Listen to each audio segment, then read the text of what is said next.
Pansamantalang isasara ang Embarcadero Bridge sa mga motorista tuwing gabi simula bukas, October 15.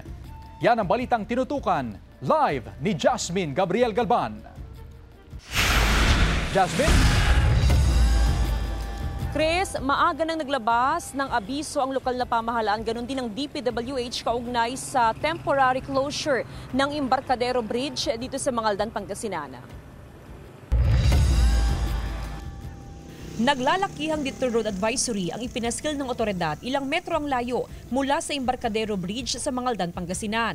Gabay ito sa mga motoristang maapektuhan sa pansamantalang pagsara ng tulay simula bukas ng gabi. Sinilabas na abiso ng lokal na pamahalaan, epektibo bukas mula alas 10 ng gabi hanggang alas 4 ng madaling araw ay isasara ang tulay para bigyang daan ang phase 2 ng bridge widening project kung saan ikakabit ang 24 girders ng tulay.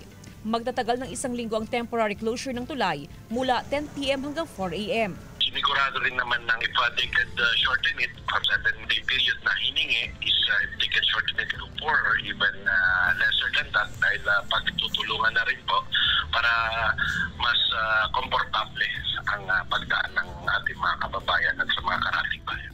Magsisilbing detour road ng mga sakyan ang San Jacinto-San Fabian Provincial Road. Two-way policy ipatutupad dito.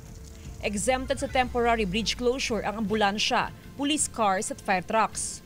Sinigurado rin ng DPWH na yung mga emergency cases like itong mga fire trucks and even itong mga ambulance natin, even the PNP pag merong talagang emergency situations is makakandaan naman. Ayusin po yung in case of these emergencies.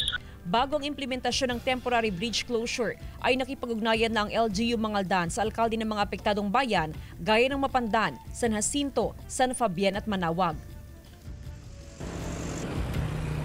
Chris, ayon sa lokal na pamahalaan, wala namang inaasahan na traffic build-up sa kabilayaan ng implementasyon ng road closure o ng bridge closure dito nga sa Barangay Embarcadero dahil gabi naman daw ang pagsara ng tulay.